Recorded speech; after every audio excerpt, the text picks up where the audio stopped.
Hello friends, welcome to Navkar digital institute. I am C A Vatsal Shah. Friends, हमारा topic चल रहा था Ind AS 36 and the name of Ind AS 36 is nothing but impairment of assets.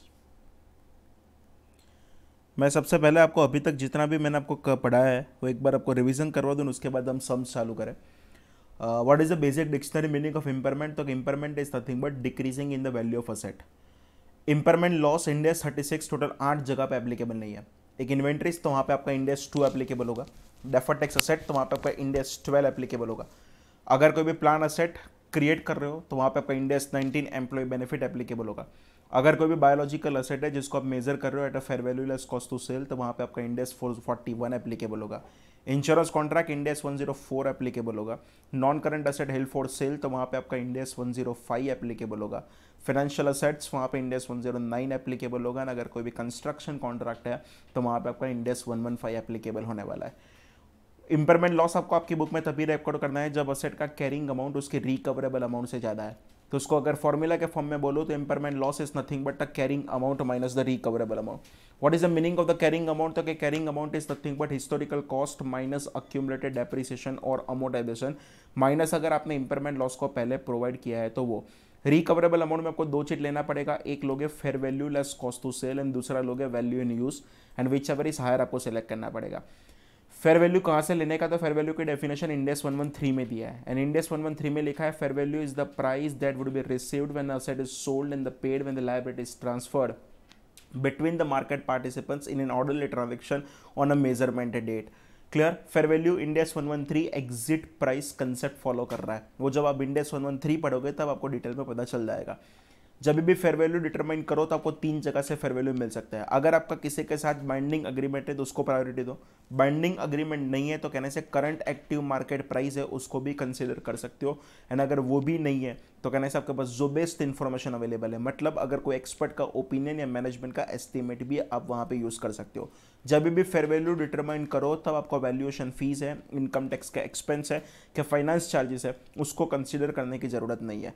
Value in use is nothing but ये asset को use करोगे तो ये asset आपको कुछ अर्न करके देगा। आज अर्न करके नहीं देगा, फ्यूचर में अर्न करके देगा। उसकी आज की प्रेजेंट वैल्यू निकालना है। मतलब वहाँ पे बोलते हैं value in use is nothing but present value of the future cash flow. पहले 5 साल तक आपका कैश फ्लो में जो भी ग्रोथ रेट है वो करंट ईयर के बिजनेस ग्रोथ रेट से ज़्यादा नहीं होना चाहिए। 5 से ज़्यादा जो भी लेना है वो करंट ईयर के इंडस्ट्री ग्रोथ रेट से ज़्यादा नहीं होना चाहिए। एंड डिस्काउंटिंग जो भी करोगे वो कौन से रेट से करना पड़ेगा? आपको प्री टैक्स डिस्काउंट रेट से करना पड़ेगा। अगर आपका कोई भी कैश फ्लो इंडियन करेंसी में नहीं है, अगर आपका कोई भी कैश फ्लो अगर फॉरेन करेंसी में है तो आपको वहाँ पे इंडिया का डिस्काउंट रेट यूज़ नहीं करने का, आपको वो कंट्री का डिस्काउंट रेट यूज़ करके डिस्काउंटिंग करने का एंड फाइनली क्लोजिंग रेट से आपको कन्वर्ट कर देना पड़ेगा। Normally impairment loss is debited to PNL, पर अगर आपके पास रिवैल्यूएशन रिजर्व का बैलेंस पड़ा है तो इंपेयरमेंट लॉस को आप रिवैल्यूएशन रिजर्व के बैलेंस के सामने भी एडजस्ट कर सकते हो। इंपेयरमेंट लॉस भले आप पीएनएल में डेबिट करो पर गवर्नमेंट उसका कभी भी डिडक्शन देने वाला नहीं है, तो भी वो हमारे लिए टेम्पररी डिफरेंस था। Why it is a temporary difference? Because it is nothing but early charge of depreciation in the books of accounts and वहां पे आपको डेफर्ड टैक्स असेट क्रिएट करना पड़ेगा। दूसरा चीज मैं बोल दूं, हम कभी भी इंडिविजुअल असेट का रिकवरेबल अमाउंट डिटरमाइन नहीं करेंगे। हम जो भी रिकवरेबल अमाउंट डिटरमाइन करने वाले वो किसका करने वाला है? Cash generating unit. And what is the meaning of the cash generating unit? It is nothing but a small combination of an asset. छोटी छोटी असेट को कंबाइन करते रहो और ये डिसाइड कर लो कितनी असेट को कंबाइन करोगे तो आपको कैश फ्लो जनरेट करके देगा। वो फ्रेंड्स आपके लिए क्या बन जाएगा? Cash generating unit. Cash generating unit determine करने के सिंपल मेथड इतना था, आपका प्रोडक्ट और आपका सर्विस मार्केटेबल के सेलेबल होना चाहिए।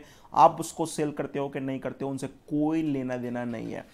सेकंड चीज मैं आपको ये बोल दूं, इंपेयरमेंट रोज नहीं करना है, कुछ इंडिकेटर्स दिखे तो ही करना है। There are 4 external indicators. Market price of the asset decrease हो जाए, रेट ऑफ इंटरेस्ट इंक्रीज हो जाए, सब कुछ आपकी अगेंस्ट में चल रहा है। Market capitalization divided by book value का रेशियो लेस देन 1 है। इंटरनल इंडिकेटर्स 2 ही थे, असेट का फिजिकल डैमेज हो जाए, असेट का पुअर इकोनॉमिक परफॉर्मेंस है। ये हर एक इंडिकेटर्स के बीच में और है। कोई भी एक इंडिकेटर भी अगर आपको पॉजिटिव लग रहा है तो आपको वैल्यू इन यूज को डिटरमाइन करने का स्टार्ट कर देने का। पर यस, इंडेक्स 36 स्पेसिफिकली बोल रहा है अगर कोई भी इंटेंजिबल असेट है जिसकी लाइफ इंडेफिनिट पीरियड है, any intangible asset which is not available for sale and any intangible asset acquired in a business combination, उसका तो आपको एन्युअली इंपेयरमेंट कर ही देने का, इररिस्पेक्टिव ऑफ इंडिकेटर्स। उसके बाद हमने स्टार्ट किया था that is nothing but the bottom up and the top down approach. वहाँ पे क्या करना था, आपके पास एक से ज़्यादा सीजीयू हो सकते हैं, पर मान लो मेरी बैलेंस शीट में मैं छोटे छोटे एसेट को कंबाइन करते गया तो भी मैं दो एसेट को अलोकेट नहीं कर पाया। एक था गुडविल एंड दूसरा था हेड ऑफिस का बिल्डिंग। गुडविल का अलोकेशन पॉसिबल था बट हेड ऑफिस के बिल्डिंग का अलोकेशन पॉसिबल नहीं था। अलोकेशन का मैं सिंपल रूल आपको बोल दूं, अगर स्पेसिफिक रेशियो दिया है तो वो रेशियो फॉलो करने का, रेशियो नहीं दिया है तो फेयर वैल्यू लेने का, फेयर वैल्यू भी नहीं है तो हर एक असेट के कैरिंग अमाउंट के रेशियो में आपको अलोकेट कर देना पड़ेगा। पर वहां पे भी जब असेट का यूजफुल लाइफ अगर अलग अलग है तो आपको वेटेड एवरेज कैलकुलेट करना पड़ेगा। हमने लास्ट लेक्चर में ऐसा सम किया था। उसके बाद क्या करो फ्रेंड्स, रिकवरेबल अमाउंट को डिटरमाइन करो। रिकवरेबल अमाउंट जब डिटरमाइन करोगे तो कहने से आपका इंपेयरमेंट लॉस हो सकता है। अगर कोई भी इंपेयरमेंट लॉस आए उसको सबसे पहले आप एडजस्ट कर दो कि गुडविल के सामने, अगर बाकी कुछ भी बचता है तो उसको बाकी की जितने भी असेट्स है वो हर एक असेट के कैरिंग अमाउंट के रेशियो में आपको एडजस्ट करना पड़ेगा। बॉटम आपका एंड है, वो टॉप डाउन का स्टार्टिंग पॉइंट था। वहाँ पे एक ही एसेट बाकी था, कौन सा, हेड ऑफिस का बिल्डिंग। तो वहाँ पे मैक्सिमम इंपेयरमेंट कितना होगा, एचओ के बिल्डिंग मतलब अनअलोकेटेड असेट की बुक वैल्यू जितना, उनसे ज़्यादा होने वाला नहीं है। फ्रेंड्स इतना समझ लेना, आपके पास दो असेट है, दोनों का अलोकेशन पॉसिबल है तो सिर्फ टॉप डाउन करोगे तो चलेगा।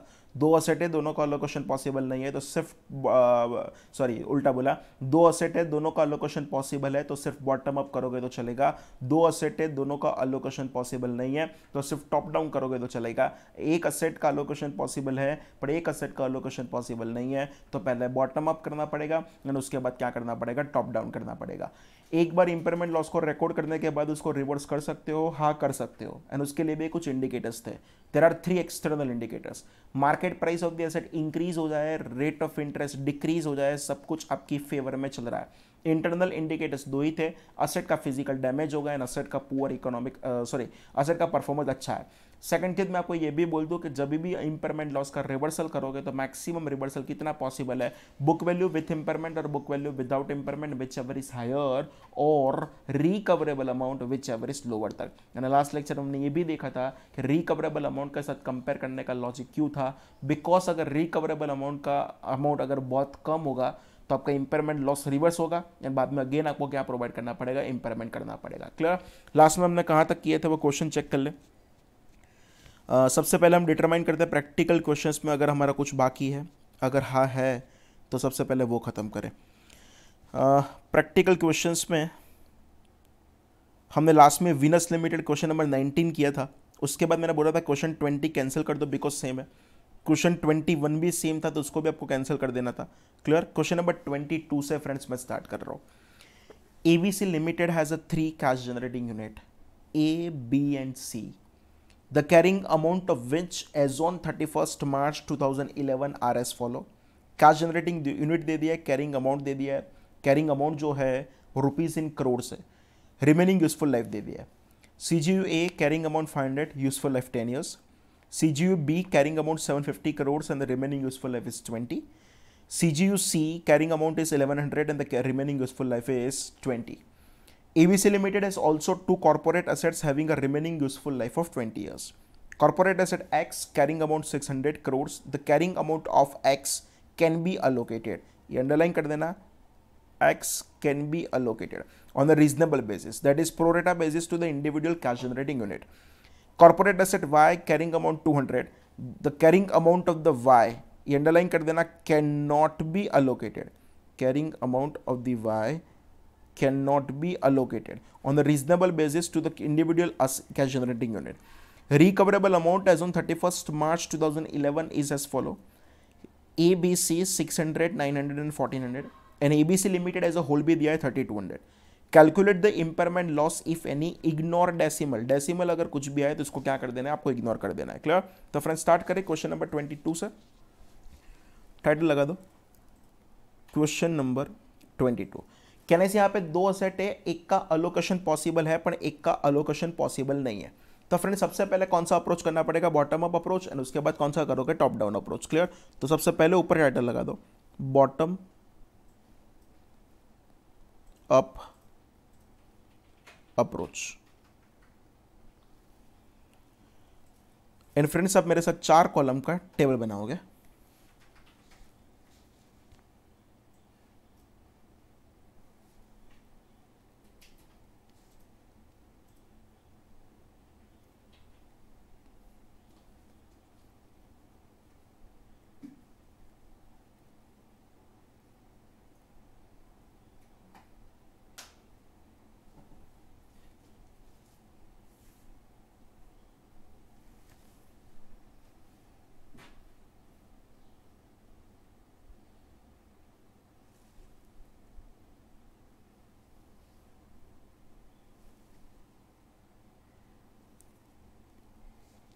आपको भी साथ में ड्रॉ करते रहना है।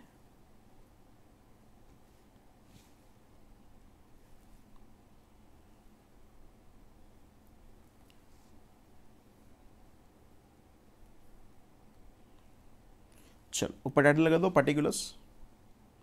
अच्छा, उसके पहले मैं सबसे पहले टाइटल यहाँ पे लगा दो क्वेश्चन नंबर 22 में कि हमारा जो भी अमाउंट होगा वो अमाउंट रुपीस इन करोड्स में होगा। क्लियर? तो यहाँ पे मैं लिख रहा हूँ पर्टिकुलर्स एंड आपके पास 3 सीजीयू है, cash generating unit A, cash generating unit B and the cash generating unit C. Clear? चलो सबसे पहले हम टाइटल लगाते हैं that is something but what is our carrying amount. अगर आप चेक करो आपको तीन चीज का कैरिंग अमाउंट आपको क्वेश्चन में दे दिया है, ए बी एंड सी का। तो कैरिंग अमाउंट अगर चेक करें तो दिया था 500, 750 एंड 1100 एंड तो यहाँ पे लिख रहा हूँ सी जी यू का 500, इसका 750 एंड इसका 1100। कहने से कॉर्पोरेट एसेट ए का अलोकेशन पॉसिबल था, पर अलोकेशन के सिंपल रूल अगर मैं आपको बोल दूँ स्पेसिफिक रेशियो दिया है तो वो रेशियो फॉलो करने का। कहने से क्वेश्चन में आपको रेशियो दिया नहीं था, रेशियो नहीं है, फेयर वैल्यू दिया है तो फेयर वैल्यू लेने का, फेयर वैल्यू भी नहीं दिया है तो कहना से आपको कैरिंग अमाउंट के रेशियो में अलोकेट करना पड़ेगा। पर कैरिंग अमाउंट में चेक करो तो यूजफुल लाइफ अलग अलग है, तो आपको क्या करना पड़ेगा, वेटेड एवरेज करना पड़ेगा। तो अगेन यहाँ पे मैं क्या करूँगा, मल्टीप्लाई करूँगा यूजफुल लाइफ को एंड यूजफुल लाइफ चेक करो तो ए का था 10, बी का था 20 एंड सी का भी था 20। अगर ये कर दूंगा तो कहने से मुझे क्या मिल जाएगा, वेटेड एवरेज का आंसर मिल जाएगा। 500 इंटू 10 करोगे तो कहने से 5000 आएगा, 750 इंटू 20 करोगे तो आपका आंसर आएगा that is nothing but 15000, 1100 into 20 करोगे तो आपका आंसर आएगा 22000। तो आपका सिंपल कॉर्पोरेट एसेट ए है उसको 5:15:22 के रेशियो में अलोकेट करना पड़ेगा। तो प्लस अगर मैं यहाँ पे लिख रहा हूँ allocation of corporate asset x and उसका रेशियो कौन सा था, 5:15:22 के रेशियो में। Clear friends? कैलसी उठाओ। अगर आप चेक करोगे कॉर्पोरेट एसेट का कैरिंग अमाउंट, तो कॉर्पोरेट एसेट का कैरिंग अमाउंट आपको दे दिया है 600, तो 600 को रेशियो में अलोकेट करें, 600 इंटू 5 डिवाइडेड बाय अगर 42 करोगे, फ्रेंड्स राउंड ऑफ कर देना, तो यहाँ पे मैं लिखूंगा that is something but 71। 600 into 15 divided by अगर 42 करोगे तो यहाँ पे मैं लिखूंगा that is nothing but 214 plus 71 minus 600 कर दे तो लास्ट में हम अलोकेट कर देंगे that is nothing but 315। Clear? तो आफ्टर अलोकेशन हमको कैरिंग अमाउंट मिल जाएगा। तो कैरिंग अमाउंट यहाँ पे कॉमन मिस्टेक करके मत है ना आप लोग, 5000 प्लस 71 करके आते हो, आंसर इज नो 500 प्लस 71, तो कहने से इसका आंसर होगा 571। 750 प्लस 214 तो इसका आंसर होगा that is nothing but 964 and 1100 plus 315 तो इसका आंसर होगा 1415। क्लियर? अच्छा, आपको क्वेश्चन में चेक करो, आपको क्वेश्चन में ऑलरेडी रिकवरेबल अमाउंट आपको कैलकुलेट करके दिया है, आपको वो वैल्यू न्यूज़ का कुछ कैलकुलेशन करने की जरूरत नहीं है। लास्ट में अगर मैं चेक करूं मुझे रिकवरेबल अमाउंट दिया 600, 900 एंड 1400, तो सेम यहाँ पे मैं लिख देता हूँ 600, 900 एंड द 1400। अब आपको ये डिटरमाइन करना है कि आपका कुछ इम्पेयरमेंट लॉस होगा कि नहीं होगा, तो वो चेक कर ले। यहाँ पे मैं लिख रहा हूँ that is something but impairment loss, एक एक सीजीयू को पकड़ेंगे एंड उसके बाद वो अलोकेशन भी साथ में देख देते हैं। सीजीयू का ए का कैरिंग अमाउंट था 571 पर सीजीयू ए का रिकवरेबल अमाउंट था 600, तो वहाँ पे आपका कुछ भी इम्पेयरमेंट लॉस आने वाला नहीं है because carrying amount recoverable amount से कम था। सीजीयू बी का कैरिंग अमाउंट था 964 पर उसका रिकवरेबल अमाउंट था 900, तो यस यहाँ पे 64 रुपीज़ का इम्पेयरमेंट लॉस आएगा। ये जो 64 का इम्पेयरमेंट लॉस है ना, अगर आपके पास गुडविल पड़ा है तो सबसे पहले गुडविल के सामने एडजस्ट करना पड़े, पर कहने से यहाँ पे तो गुडविल है ही नहीं, अगर गुडविल नहीं है तो ये 64 रुपीज़ का इम्पेयरमेंट दो लोगों में अलोकेट होगा। कौन से दो लोग? एक कैश जनरेटिंग यूनिट बी में अलोकेट होगा एंड दूसरा कॉर्पोरेट एसेट एक्स में अलोकेट होगा। कौन से रेशियो में? उसके कैरिंग अमाउंट के रेशियो में। तो सिंपल ये 64 को 750:214 के रेशियो में अलोकेट करना पड़े एंड अगर करोगे तो 64 इंटू 750 डिवाइडेड बाय 964। कैलसी लो फ्रेंड्स, 64 इंटू 750 डिवाइडेड बाय 964 अगर आप करोगे तो राउंडिंग ऑफ करूँ तो इसका आंसर आएगा कितने रुपए का, 50 रुपये। मतलब CGU A में आप 50 रुपये का अलोकेट करोगे एंड CGU B में रिमेनिंग कितने का अलोकेट कर दोगे, 14 रुपीज़ का। क्लियर? तो आपका B की स्टोरी खत्म हो गया। C में चेक करें, C के लिए कैरिंग अमाउंट था 1415, पर C का रिकवरेबल अमाउंट था 1400। तो अगेन यहाँ पे भी 15 रुपये का इंपरमेंट आएगा, यानी ये 15 रुपये का इंपरमेंट मुझे दो लोगों में अलोकेट करना पड़े, एक CGU C एंड दूसरा कॉर्पोरेट असेट X। चेक करो CGU C कितने का था, तो कि 1100 एंड आपने कॉर्पोरेट असेट अलोकेट किया था 315 को। क्लियर? तो यहाँ पे लिख रहा हूँ 1100 इस टू 315 के रेशियो में अलोकेट करोगे तो आपका आंसर होगा 15 इंटू 1100 डिवाइडेड बाय 1415। कैलसी लो, 15 into 1100 divided by 1415। Round off कर देना फ्रेंड्स, 11.67 आ रहा है, इसलिए मैं यहाँ पे लिख रहा हूँ 12 and simple corporate asset X में कितना अलोकेट कर दोगे, 3 रुपये का। यहाँ पे मेरा बॉटम अप अप्रोच खत्म हो गया। क्लियर? तो अब टाइटल लगा देना, that is nothing but top down approach. Simple top down approach का स्टार्टिंग कहां से होगा, तो आपका टॉप डाउन अप्रोच का स्टार्टिंग होगा रिवाइज्ड कैरिंग अमाउंट से।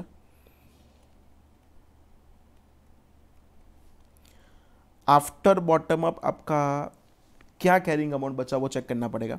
सबसे पहले पकड़े कैश जनरेटिंग यूनिट A को, तो कहना है फ्रेंड्स अगर कैश जनरेटिंग यूनिट A को अगर हम सिलेक्ट करें तो A का कैरिंग अमाउंट था 500 एंड हमने A में एक भी रुपए का इंपेयरमेंट नहीं किया है, तो 500 माइनस 0, तो A का कैरिंग अमाउंट बचेगा 500। Clear? Cash generating unit B के लिए अगर हम चेक करें तो चेक करो फ्रेंड्स, B का आपका कैरिंग अमाउंट था कितने रुपीज़ का, 750 का, एंड आपने B में एक भी रुपए का इंपेयरमेंट किया है, हाँ किया है। कितने रुपीज़ का किया, 50 का।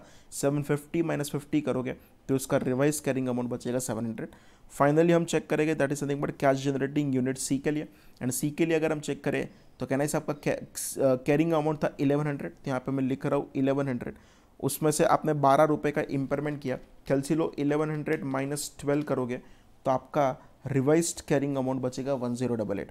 उसके बाद हम पकड़ेंगे that is nothing but corporate asset X।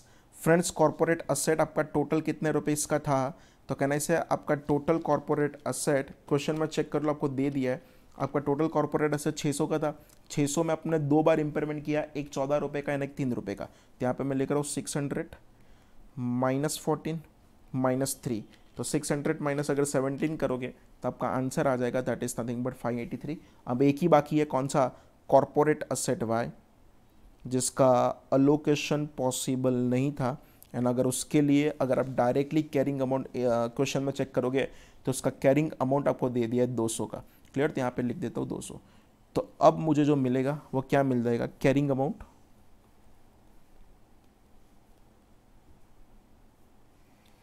अब ये जो कैरिंग अमाउंट मिला वो किसका मिला, तो कि ABC लिमिटेड का मिला, आपको टोटल मिल गया। क्लियर? कैलसी लो, 500 plus 700 plus 1088 plus 583 plus 200, and अगर आप चेक करोगे तो आपका कैरिंग अमाउंट आएगा 3071। दूसरा आपको ये भी दिया है क्वेश्चन में, रिकवरेबल अमाउंट आपको दे दिया है, एंड रिकवरेबल अमाउंट अगर आप कंपनी एज अ होल देखोगे ABC लिमिटेड का तो आपको रिकवरेबल अमाउंट दिया है 3200।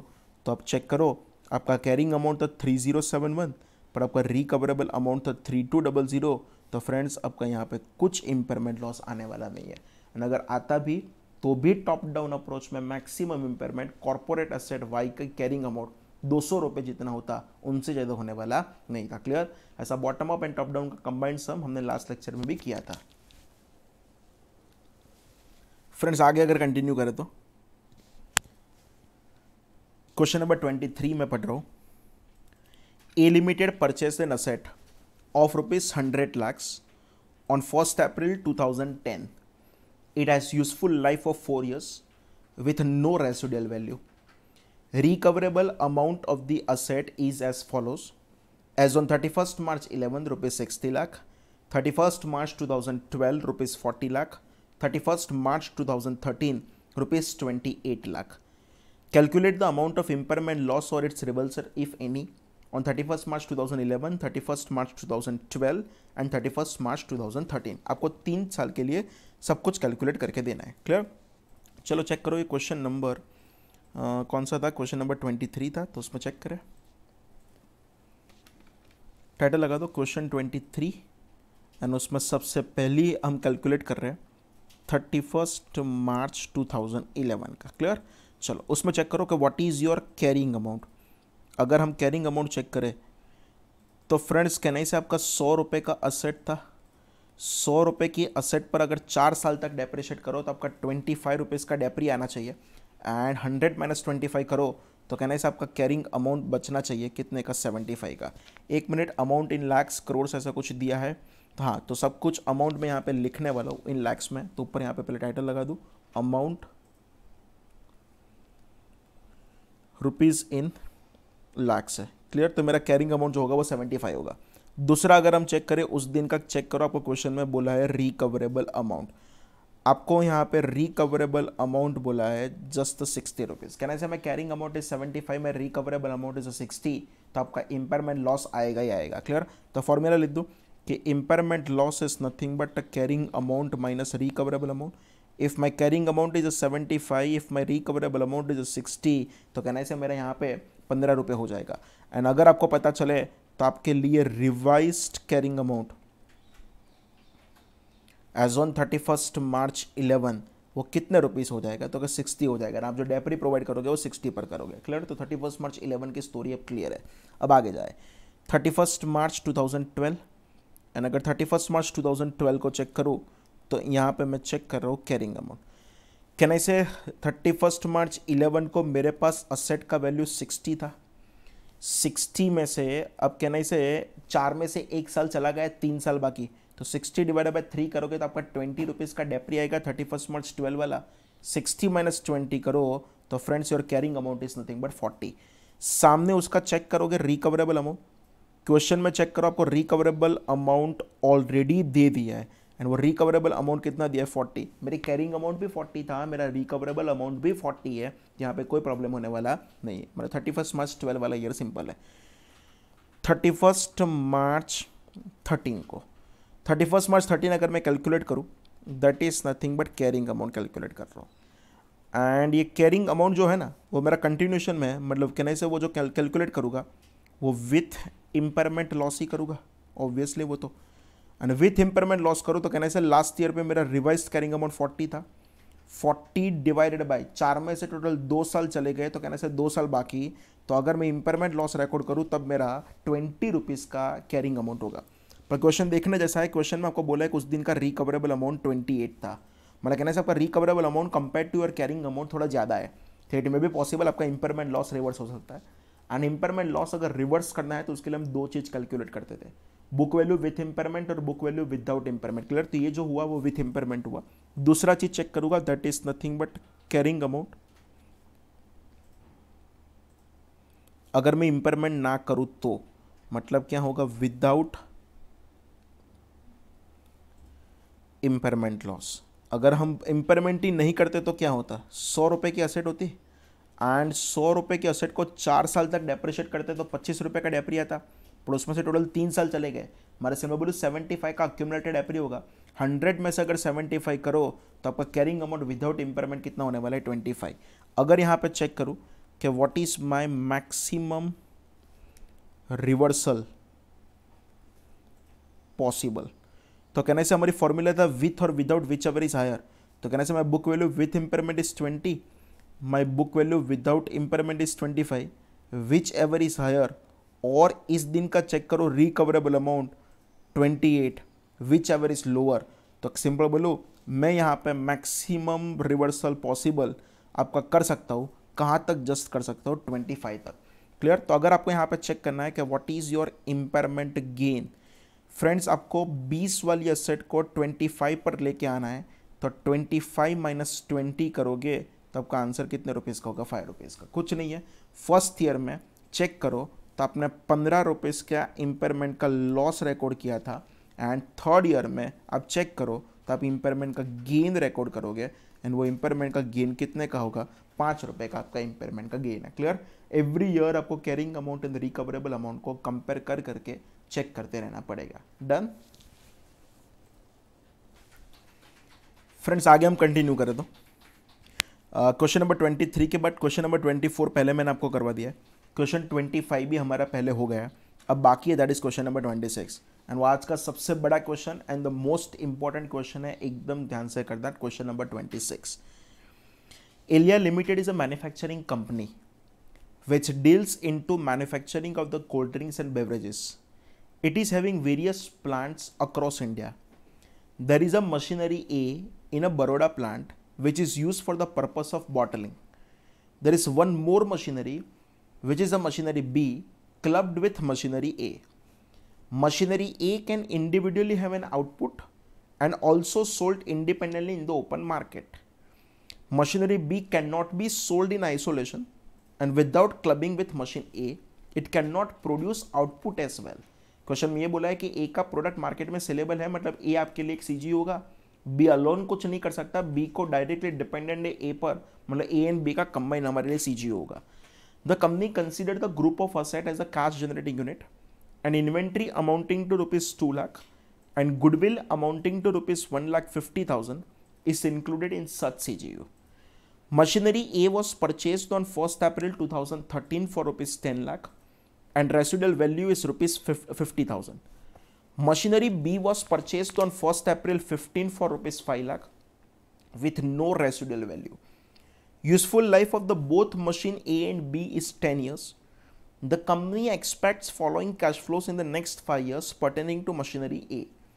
The incremental borrowing rate of company is 10%। Year दे दिया है, cash flow from machinery A दे दिया है। On 31st March 2018 the professional valuers have estimated that the current market value of machinery A is ₹7 lakh.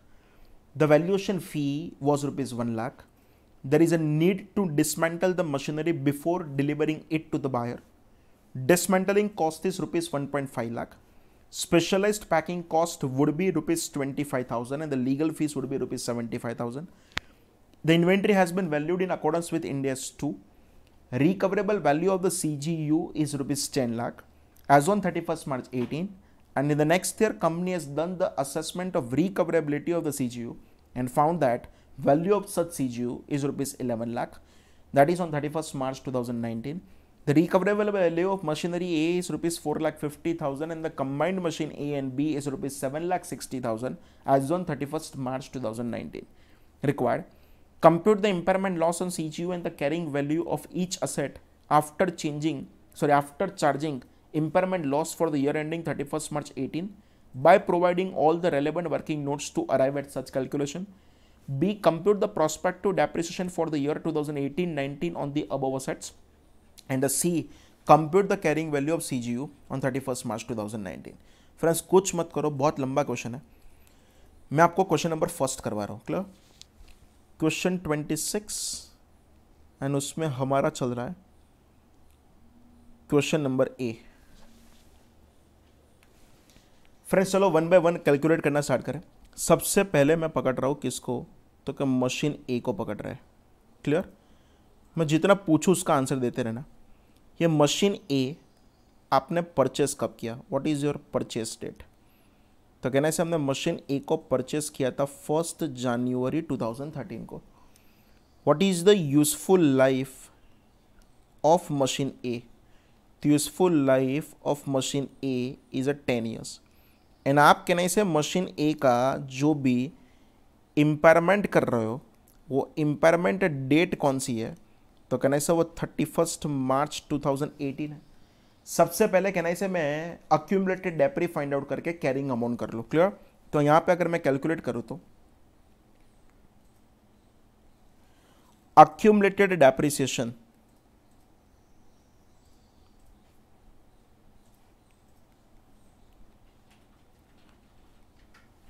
And वो कौन से दिन का हम कैलकुलेट कर रहे हैं, 31st March 2018 का कैलकुलेट कर रहे हैं। ध्यान से देखना, 10 लाख की असेट थी, 50,000 रुपीज़ का स्क्रैप वैल्यू था, मतलब 9,50,000 डेप्रिशिएबल अमाउंट हुई। टोटल लाइफ थी 10 साल, एंड उसमें से टोटल 2013 टू 2018 5 साल चले गए। क्लियर? तो 9,50,000 डिवाइडेड बाई 10 इंटू 5 करोगे तो फ्रेंड्स आपका आंसर आएगा 4,75,000। पर ये तो अक्यूमुलेटेड एप्री आया, मुझे जो चाहिए वो तो क्या चाहिए, कैरिंग अमाउंट चाहिए। तो अगर मैं यहाँ पे कैलकुलेट करूँ कैरिंग अमाउंट एज ऑन 31 मार्च 18, तो कैसे होगा फ्रेंड्स? आपके पास कॉस्ट रेडी है, आपके पास कहना इसे अक्यूमुलेटेड डेप्रिसिएशन भी रेडी है। Can I say what is the cost of machine A? The cost of machine A is nothing but 10 lakh. What is the accumulated depreciation of machine ए?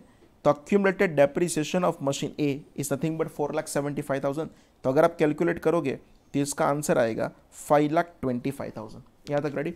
अब दूसरा चीज में जो मेहनत ये करना पड़ेगा, उसका fair value less cost to sell and उसका वैल्यू इन यूज निकालना पड़ेगा। तो यहाँ पे टाइटल लगाता हूँ calculation of fair value less cost to sell of machine A. Calculation of fair value less cost to sell of machine A. Friends आप मेरे साथ 2 कॉलम का टेबल बनाओ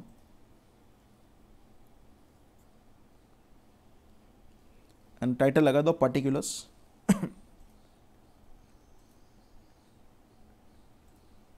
एंड अमाउंट रुपीस। क्लियर? चलो चेक करो, अगर इस पर्टिकुलर चीज को बेचोगे तो उसका सेलिंग प्राइस कितना है मशीन ए का? अब चेक करो, सेलिंग प्राइस आपको ऑलरेडी क्वेश्चन में दे दिया है, सेकंड लास्ट पैराग्राफ में आपको दिया है। क्या बोला है? तो मशीन ए को हम बेचेंगे तो 7 लाख रुपीस का खर्चा होगा। तो मैं यहाँ पे लिख रहा हूँ मशीन ए का सेलिंग प्राइस यहाँ पे लिख दूँ 7 लाख रुपीस। उसके बाद आपको बोला है कि आपका वैल्यूएशन फीस 1 लाख रुपए होगा। पर फ्रेंड्स ये तो वैल्यू करवाने का खर्चा मैंने आपको स्पेसिफिकली नोट में भी लिखा है, वैल्यूएशन फी कभी भी कंसीडर नहीं करने का। डिसमेंटलिंग कॉस्ट आपका होने वाला है कितने रुपीस का? 1,50,000। तो उसको आपको माइनस करना पड़ेगा। माइनस कर रहा हूं डिसमेंटलिंग कॉस्ट, एंड वो डिसमेंटलिंग कॉस्ट आपका कितने रुपीस का होगा? तो 1,50,000 रुपीस का डिसमेंटलिंग कॉस्ट होगा। नेक्स्ट चेक करो, डिसमेंटलिंग कॉस्ट के बाद आपको बोला है पैकिंग कॉस्ट आपका होगा 25,000 का, एंड लीगल चार्जेस होगा आपका 75,000 का। तो यहां पे लिख देता हूं पैकिंग कॉस्ट, एंड वो पैकिंग कॉस्ट हमारा होने वाला है 25,000 का, एंड माइनस और कर देता हूँ लीगल कॉस्ट भी हमारा होने वाला है कितने रुपीस का होने वाला है? 75,000 का।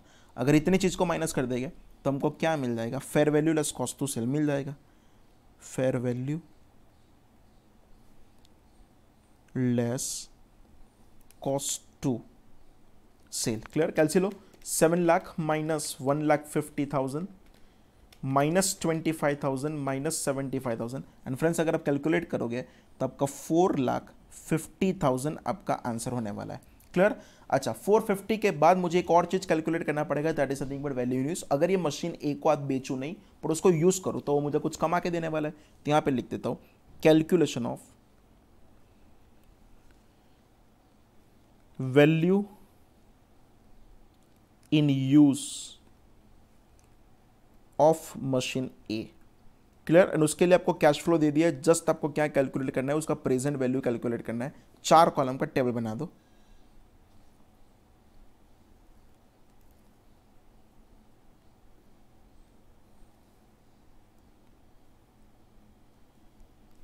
एंड उसमें टाइटल लगा दो पर्टिकुलर्स, अरे sorry year, cash flows, discounting factor, and finally मैं यहां पे ले रहा हूं that is nothing but present value. Clear? Check करो, आपको उसका कैश फ्लो का टोटल परफेक्ट यहां पे दे रखा है। 1 2 3 4 5 5 साल में कैश फ्लो आपको दिया है, एंड कैश फ्लो अगर मैं चेक करूं तो 1,50,000 एंड 2 टाइम्स 1 लाख। तो यहां पे लिख रहा हूं 1,50,000 1 लाख एंड 1 लाख, एंड उसके बाद 1,50,000 एंड लास्ट में 1 लाख लिखा है, अपने ब्रैकेट में लिखा है एक्सक्लूडिंग रेसिडुअल वैल्यू। मतलब कहने से असेट को जो बेचोगे उसमें से आपको 50 मिलेगा, मतलब 2 बार आपको 150 लेना पड़ेगा।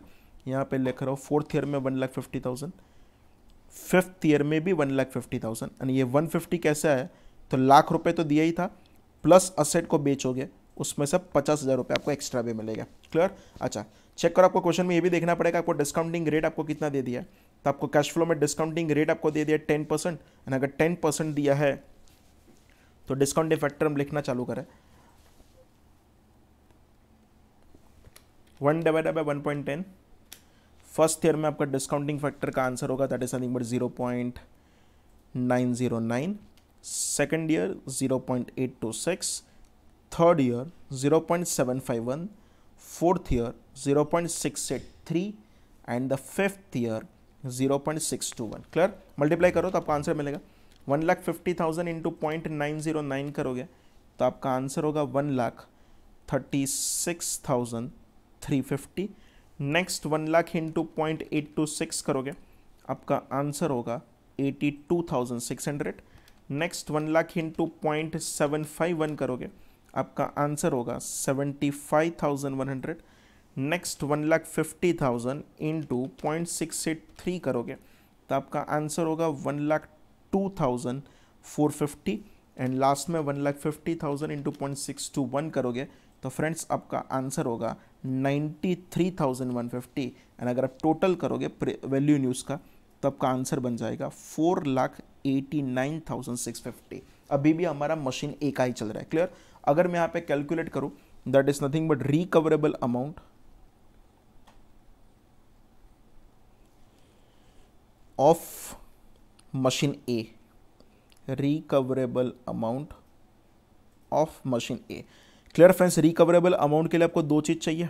कौन सी दो चीज़ चाहिए? एक चाहिए आपको fair value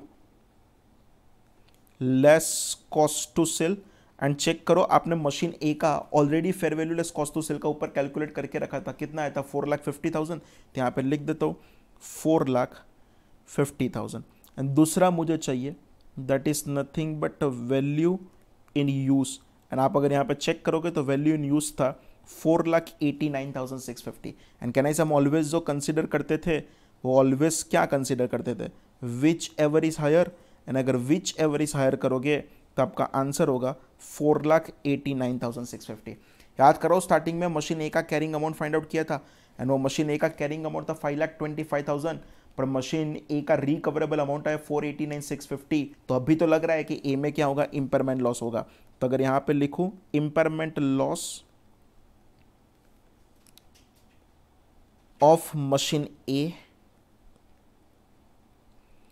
is equal to क्या करेंगे? Carrying amount minus recoverable amount.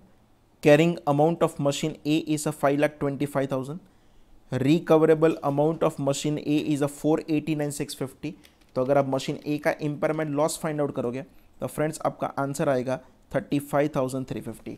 ये प्रोवाइड नहीं करना है, जस्ट हमने कैलकुलेट करके रखा है। बिकॉज हम जो इंपेयरमेंट करने वाले हैं वो कभी भी सीजीयू कभी भी इंडिविजुअल असेट का नहीं करेंगे। हम जो भी इंपेयरमेंट करेंगे वो ऑलवेज किसका करेंगे? सीजीयू का करेंगे। अब सेम कैलकुलेशन मुझे मेहनत करना पड़ेगा किसके लिए? तो कि मशीन बी के लिए। क्लियर। मशीन बी में सेम चीजें लिख रहा हूं, आपको मुझे जस्ट आंसर देना है। मशीन बी चेक करो आपने परचेस कब किया था, what is the purchase date of machine B. तो कहना ऐसा फ्रेंड्स आपने मशीन बी को परचेस किया था 1/4/15 को। What is the useful life.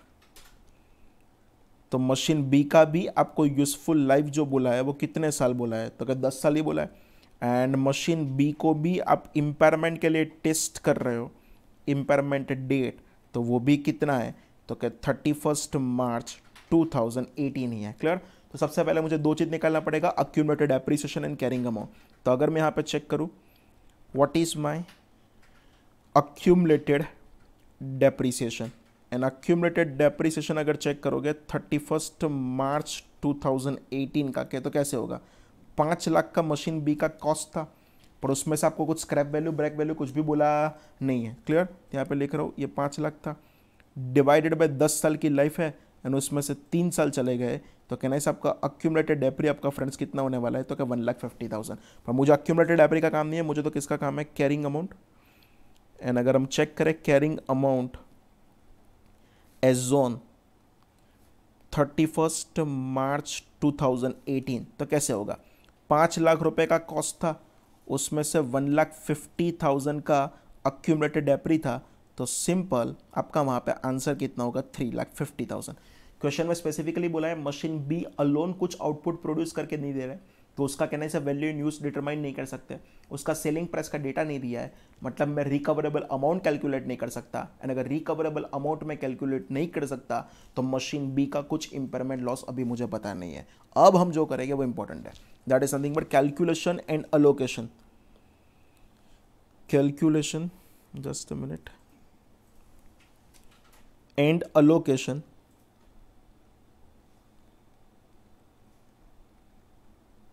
of impairment loss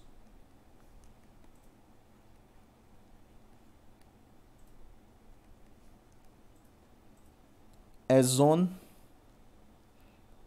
31 March 2018। Clear friends? आप 4 कॉलम बनाओगे,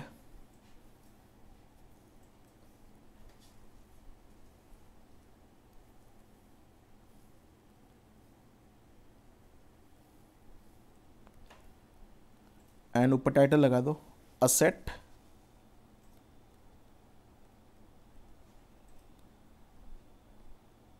कैरिंग अमाउंट, ब्रैकेट में लिखना ए, रिकवरेबल अमाउंट। फ्रेंड्स बीच में हम रिकवरेबल अमाउंट का नहीं बनाएंगे, बीच में हम जो बनाएंगे कॉलम वो इम्पेयरमेंट लॉस का बना देते हैं। क्लियर? यहाँ पे लिख रहा हूँ that is nothing but impairment loss, and उसको नंबर दे देता हूँ बी। तो फाइनली हमको क्या मिल जाना चाहिए?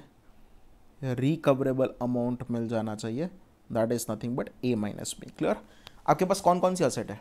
मशीन ए है, मशीन बी है, एंड सीजीयू में आप 2 असेट को इंक्लूड कर रहे हो, एक इंक्लूड कर रहे हो that is nothing but goodwill को, एंड दूसरा इंक्लूड कर रहे हो इन्वेंट्री को। क्लियर? यहाँ पे मैं लिख रहा हूँ मशीन ए,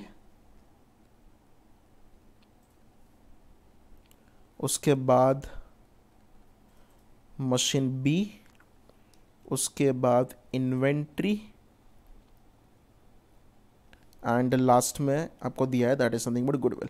याद करो एक एक चीज, सब कुछ कैलकुलेशन रेडी है। मशीन ए चेक करो, आपको कैरिंग अमाउंट आपके पास ऑलरेडी रेडी था, एंड वो मशीन ए का कैरिंग अमाउंट कितने रुपीस दिया है? 5,25,000 ये रहा, तो वो सेम 5,25,000 नीचे टेबल में मैं लिख रहा हूँ, मशीन ए का carrying amount 5,25,000। Clear? Friends machine B का भी आपने ऑलरेडी कैलकुलेट करके रखा है, ये रहा 3,50,000, तो मशीन बी में लिख रहा हूँ 3,50,000। चेक करो, आपको क्वेश्चन में इन्वेंट्रीज का कैरिंग अमाउंट दे दिया है, मैंने वो इन्वेंट्री का कैरिंग अमाउंट आपको फ्रेंड्स कितना दिया था? 2 लाख रुपए, तो यहाँ पे मैंने लिख दिया 2 लाख, और आपको फाइनली गुडविल का भी दे दिया है, एंड गुडविल भी कैरिंग अमाउंट दिया है, कितने रुपीस दिया है? 1,50,000। अगर ये चेक करोगे तो कहना से आपको टोटल सीजीयू का कैरिंग अमाउंट मिल जाएगा 5,25,000 प्लस 3,50,000 प्लस 2 लाख प्लस 1,50,000, तो कहना से अगर ये करोगे तब का आंसर आएगा 12,25,000। पर यस आपको रिकवरेबल अमाउंट ऑलरेडी दे दिया है, 10 लाख रुपए ऑलरेडी दिया था, तो कहना से आपका इम्पेयरमेंट लॉस आएगा, एंड वो इम्पेयरमेंट का लॉस कितना आएगा? 2,25,000 का इम्पेयरमेंट का लॉस आएगा। इम्पेयरमेंट का अलोकेशन का सिंपल रूल बोल दूं, सबसे पहले आप अलोकेट कर दोगे गुडविल को, मतलब 1,50,000 तो मैंने गुडविल को अलोकेट कर ही दिया। याद करो मैं बोलता था इंडेस 36 टोटल 8 जगह पे एप्लीकेबल नहीं था, उसमें पहला मैं बोल रहा था इन्वेंट्री, मतलब कहने से इन्वेंट्री पर कुछ एप्लीकेबल होने वाला नहीं है।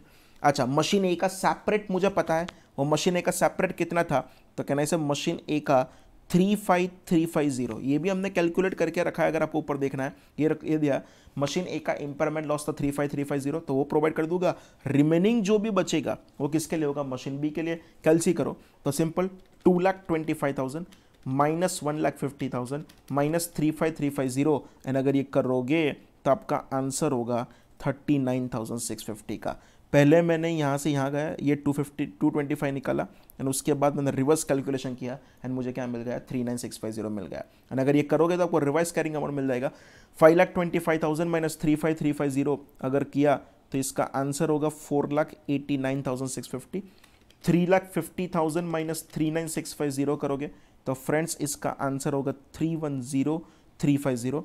2 लाख में से कुछ भी आपने इंपेयरमेंट नहीं किया तो वो पूरे पूरा 2 लाख ही बचेगा एंड गुडविल का बैलेंस फाइनली आपके लिए क्या हो गया, तो कि 0 हो गया। क्लियर। अच्छा, अब मेरा क्वेश्चन नंबर 1 का आंसर फाइनली यहाँ पे खत्म हो रहा है। अब मैं टाइटल लगा रहा हूँ that is nothing but B, and B में ये पूछा है कि आपको डेप्रिसिएशन कैलकुलेट करके देना है, तो यहाँ पे लिख रहा हूँ depreciation for the year 2018-19। Friends, कहने से हम जब भी इंपेयरमेंट लॉस प्रोवाइड करते हैं, इंपेयरमेंट लॉस के बाद जो भी हम डेप्रिसिएशन कैलकुलेट करें वो तो ऑलवेज प्रोस्पेक्टिवली करने वाले, उसमें कुछ रेट्रोस्पेक्टिव करने वाले नहीं है। तो क्या होगा, ये रहा मेरा मशीन ए, चेक करो आफ्टर इंपेयरमेंट मशीन ए का कैरिंग अमाउंट कितना बचा था, तो कहने से मशीन ए का कैरिंग अमाउंट 4,89,650 बचा था, तो यहाँ पे लिख रहा हूँ 4,89,650। नंबर ऑफ स्टूडेंट्स वो स्क्रैप वैल्यू भूल जाते हैं, मशीन ए में स्क्रैप वैल्यू आपको मिलने वाला था कितने रुपए का, 50,000। 10 में से टोटल मशीन ए के 5 साल चले गए थे, कितने साल बाकी थे, 5 साल ही बाकी है, तो आपका डेप्री कितना होगा, 489,650 माइनस 50,000 डिवाइडेड बाय फ्रेंड्स अगर 5 ईयर्स करोगे तो आपका डेप्रीसिएशन का आंसर होने वाला है 87,930। ये किसका हुआ, मशीन ए का हुआ।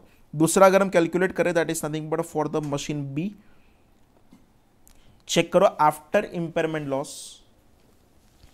फ्रेंड्स, मशीन बी के लिए चेक करें तो कहना है मशीन बी का कैरिंग अमाउंट बचा है 310,350।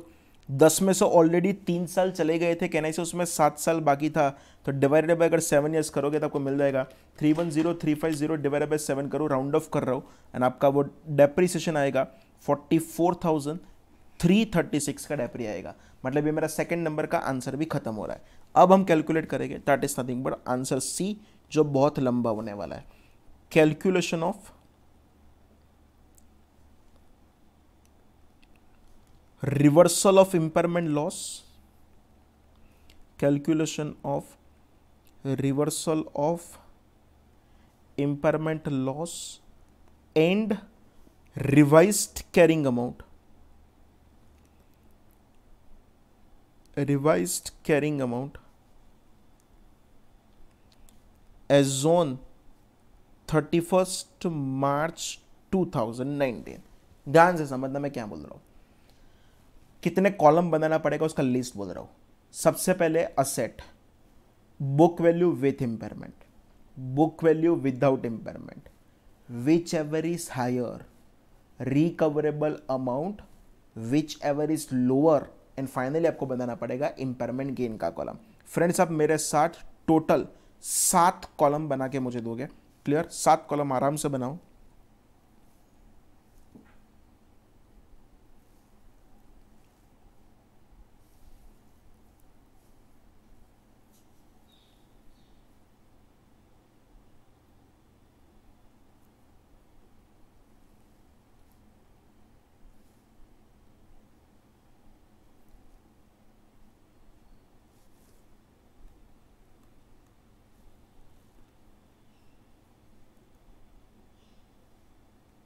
एंड वो कॉलम का फ्रेंड्स हम टाइटल लगाते हैं, लिखना फर्स्ट असेट, दूसरा लिखना book value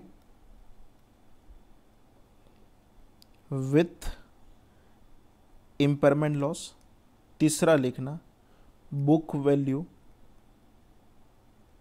without impairment loss, fourth लिखना whichever is higher, fifth लिखना रिकवरेबल अमाउंट, सिक्स्थ लिखना whichever is lower, and last में लिखना that is nothing but impairment gain. आपका इंपेयरमेंट का गेन कितना होगा वो। क्लियर, एक एक चीज आराम से हम करते हैं। सबसे पहले मैं पकड़ रहा हूँ किसको, तो कि मशीन ए को पकड़ा है, एंड अगर मशीन ए को अगर मैं चेक करूँ कि what is my book value with impairment, आपको पता चल जाएगा। कहना इसे मेरा मशीन ए का 4,89,650 था।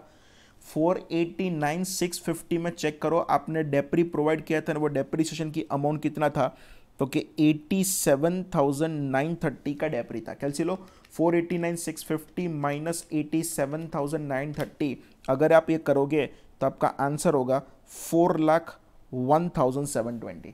दूसरा मुझे करना पड़ेगा बुक वैल्यू विदाउट इम्पेयरमेंट। याद करो, सबसे फर्स्ट कैलकुलेशन में जाओ और आप में वहाँ पे असेट ए का ऑलरेडी कैलकुलेट करके रखा था ना, वो असेट ए का कितना था, तो क्या 5,25,000 था। एंड एवरी ईयर आप वहाँ पे कितने का डेप्री प्रोवाइड कर रहे थे, 95,000 का डेप्री प्रोवाइड कर रहे थे। यहाँ पे मैं लिख रहा हूँ, अगर मैं इम्पेयरमेंट लॉस नहीं करता तो 5,25,000 में से मैं यहाँ पे एक साल का 95,000 का डेप्री प्रोवाइड करता।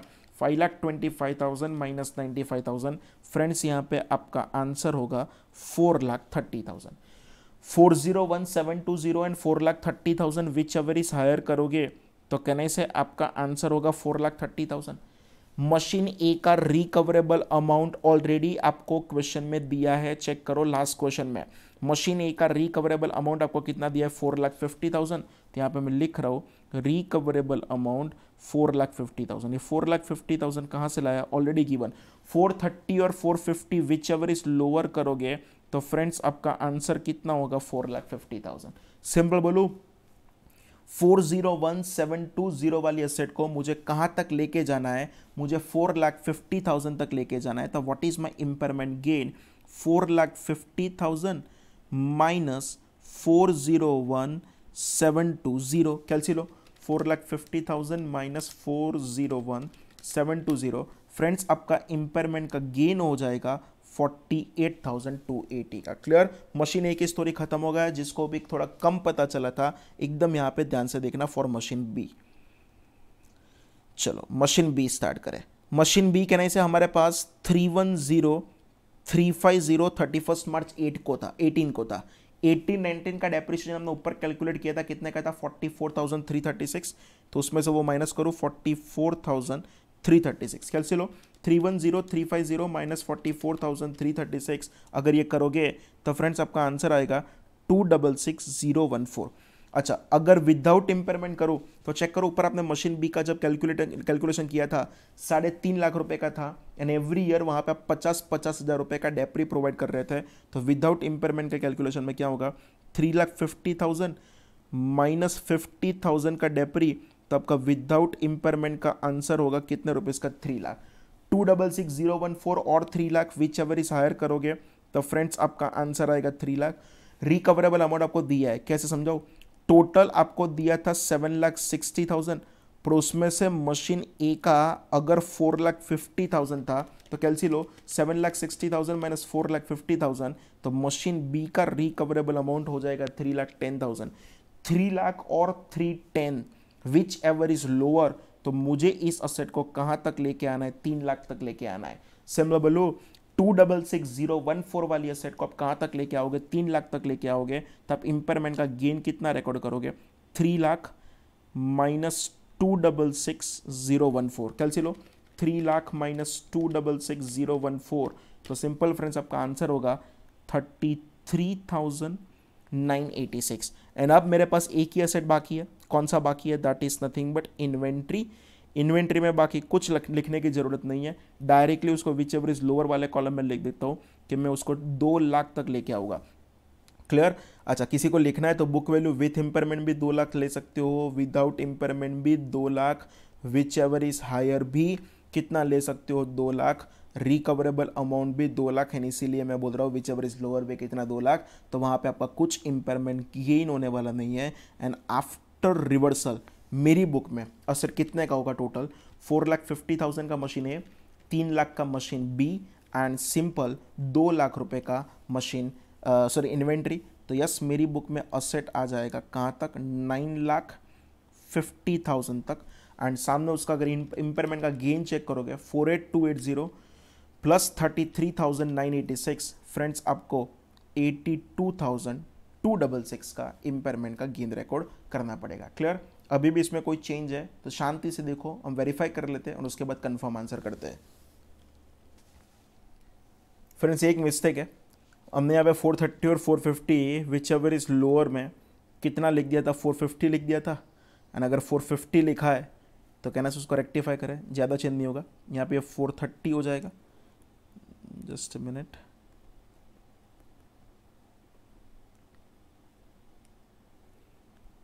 यहाँ पे आपका वो 430 हो जाएगा। तो अगर इसको रेक्टिफाई करो तो आपका इम्पेयरमेंट गेन का फिगर जस्ट आपका पहला चेंज होगा,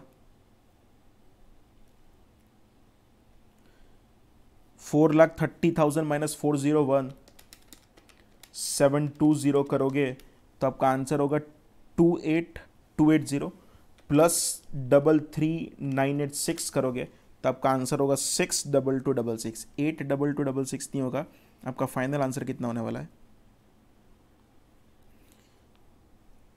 6,2266। क्लियर? ये अच्छा क्वेश्चन था, एग्जाम का अगले दिन पूरे पूरे क्वेश्चन देख के जाने का। मैं एक बार आपको रिवाइज करवा दूं। सबसे पहले मैंने स्टार्ट किया था मशीन ए के लिए। मशीन ए में क्या स्टार्ट किया था, उसका परचेस डेट लिख दिया था, useful life, impairment date, accumulated एप्री हमने कैलकुलेट कर दिया, 4,75,000 आया था। उसके बाद हमने कैरिंग अमाउंट चेक कर लिया, कैरिंग अमाउंट का आंसर कितना आ रहा था 5,25,000। उसके बाद हमने नेट सेलिंग प्राइस कंसीडर किया, पर याद करो दो वहाँ पे वैल्यूएशन फी कंसीडर नहीं करना था, एंड 4,50,000 हमारा आंसर आ रहा था। उसके बाद present value of future cash flow निकाला, उसमें लास्ट ईयर इंपॉर्टेंट था। लास्ट ईयर में वो जो मशीन को सेल करोगे तब जो 50,000 रुपये मिलेगा उसको कंसीडर नहीं किया था, एंड उसका आंसर आ रहा था 4,89,650। रिकवरेबल अमाउंट चेक किया, विच एवर इज हायर, तो 4,89,650, एंड अभी हमको लग रहा है कि मशीन ए में 35,350 का इंपेयरमेंट हो सकता है। चेक करें फॉर द मशीन बी, तो मशीन बी में आपका 1.5 लाख रुपए का डेप्री था, एंड आपका कैरिंग अमाउंट आ रहा था 3.5 लाख रुपए। Machine A B inventory goodwill लिख दिया, तो कहना से आपका कैरिंग अमाउंट आ रहा था 12,25,000। रिकवरेबल अमाउंट आपको ऑलरेडी 10 लाख दिया था, तो 2,25,000 रुपीज़ का हमारा इंपेयरमेंट आ जाएगा। इंपेयरमेंट में से सबसे पहले एडजस्ट कर दोगे गुडविल को, उसके बाद मशीन ए का पता था 35,350 वो भी लिख दिया, एंड फाइनली जो भी बचेगा वो मशीन बी को अलोकेट कर दोगे 39,650। उसके बाद रिवाइज डेप्री था, बस मुझे वहाँ पे टेंशन एक ही है, मशीन ए में 50,000 रुपीज़ का स्क्रैप वैल्यू जो है वो एज इट इज़ है, आपको माइनस करना पड़ेगा। क्लियर? यहाँ पे सिंपल जब रिवर्सल की बात आए तो आपको क्या क्या कैलकुलेशन करना पड़ेगा, with impairment, without impairment, whichever is higher, recoverable amount and whichever is lower. And अगर ये करोगे तो फाइनली आपकी बुक में 9,50,000 का असेट बचेगा, एंड 62,266 का इम्पेयरमेंट का क्या होगा, तो गेन होगा। क्लियर? चलो फ्रेंड्स आगे कंटिन्यू करें, क्वेश्चन नंबर 26 खत्म है। एडवांस होमवर्क में चेक करें, एडवांस होमवर्क का क्वेश्चन नंबर 1 मैंने आपको ऑलरेडी करवा दिया है। क्लियर? नेक्स्ट अगर चेक करें question number 2, first of all I am reading question number 2, ध्यान से पढ़ना। One of the senior engineers at XYZ has been working on a process to improve manufacturing efficiency and consequently reduce the manufacturing cost.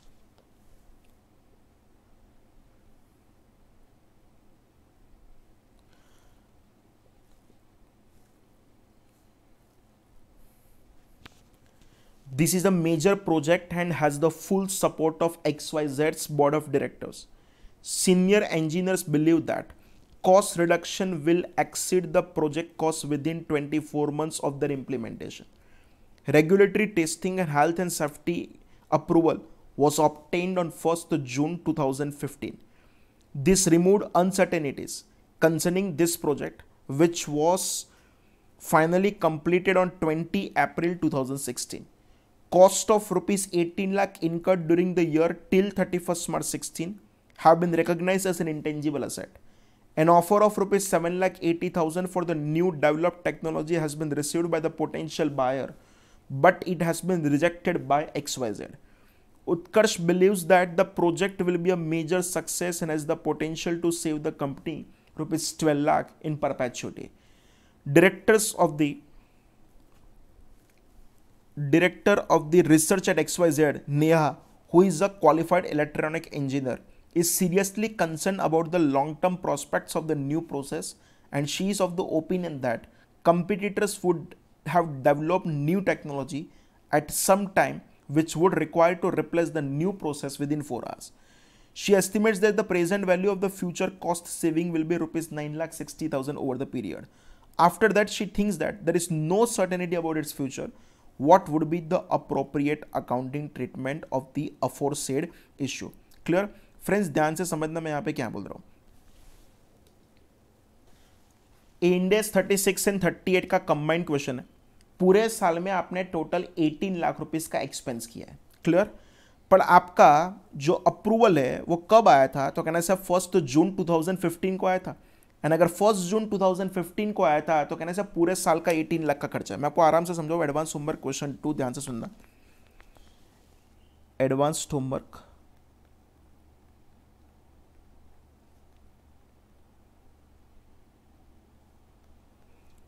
Question number 2 ये रहा 1/4/15 से 31 मार्च 2016 में, ये रहा आपका 1 अप्रैल 15, ये रहा आपका 31 मार्च 2016। ये पूरे साल में फ्रेंड्स आपने टोटल 18 लाख रुपीस का खर्चा किया है, पर आपको प्रोजेक्ट का अप्रूवल जो आ रहा है वो 1 जून 15 को आ रहा है। मतलब कहने से तब तक तो इंटेंजिबल असेट का रिकॉग्निशन क्राइटेरिया फुलफिल नहीं हुआ। तो सिंपल ये 1/4/15 से 1 जून 2015 वाला एक्सपेंस आप क्या कर दोगे, पीएनएल में डाल दोगे। 1 जून 15 से 31 मार्च 16 के बीच में जो भी खर्चा हुआ है उसको कहने से एज अ इंटेंजिबल असेट मान सकते हो। अगर आपको याद है AS 26 में भी ऐसा कुछ आता था।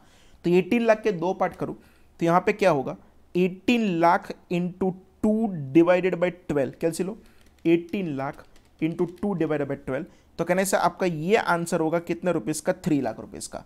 एंड सामने कहने से आपकी बुक में इंटेंजिबल असेट होगा कितने रुपए का, 15 लाख। तो अगर मैं यहां पे लिखूं what is my carrying amount of intangible asset, and अगर carrying amount of intangible asset हम कंसीडर करें तो हमारा क्या होगा, 15 लाख रुपए होने वाला है। अच्छा, रिकवरेबल अमाउंट की बात करें, अगर हम रिकवरेबल अमाउंट चेक करें तो आपको क्वेश्चन में 2-3 इंफॉर्मेशन दिया है, एकदम ध्यान से पढ़ना।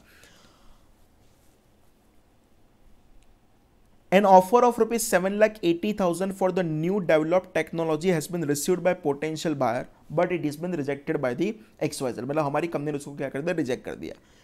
उत्कर्ष बिलीव्स दैट ये कंपनी हमको परपेचुअल पीरियड के लिए 12 लाख रुपए देगा। 12 लाख रुपए देगा मतलब कहने से उसका परपेचुअल की प्रेजेंट वैल्यू निकालो तो भी वो 12 लाख होगा। मतलब वैल्यू न्यूज अभी लग रहा है 12 लाख रुपए। डायरेक्टर ऑफ रिसर्च जो मिसेस नेहा था वो क्या बोल रही है कि हमारा यहाँ पे कॉस्ट सेविंग होगा जस्ट 9,60,000, तो उसको बेस ले ले 960 इसमें वैल्यू न्यूज। कहने से मेरा यहाँ पे आप चेक करो तो आपका असेट को बेचोगे तो आपको जस्ट मिला है कितना, 7,80,000। ये 780 and 960 whichever is higher करे तो कहने से हमारे लिए वो आंसर क्या होगा, 9,60,000 हमारे लिए रिकवरेबल अमाउंट होने वाला है। तो अगर यहाँ पे चेक करूँ रिकवरेबल अमाउंट, वो रिकवरेबल अमाउंट आपके लिए जस्ट कितना होने वाला है, 9,60,000। 15 लाख का कैरिंग अमाउंट था, आपके लिए रिकवरेबल अमाउंट जस्ट 9,60,000 है। तो कहना से फ्रेंड्स आपको इंपेयरमेंट का लॉस प्रोवाइड करना पड़ेगा, एंड वो इंपेयरमेंट लॉस कितने का प्रोवाइड कर दोगे, 540। आपको याद करवा दूं ये 3 लाख रुपए भी पीएनएल में चला जाएगा, बिकॉज जब तक आपका असेट रिकॉग्निशन क्राइटेरिया फुलफिल नहीं हो रहा है तब तक आपका जो भी खर्चा है वो पीएनएल में चला जाएगा। एंड ये 550 का इंपेयरमेंट लॉस भी आपका कहां पे चला जाएगा, पीएनएल में। क्लियर? अंदर का आंसर एकदम डिटेल दिया है, मैं आंसर पढ़ रहा हूं। Ind AS 38 intangible assets requires an intangible asset to be recognized if and only if certain criteria are met. Regulatory approval on 1st June 2015 was the last criteria to be met.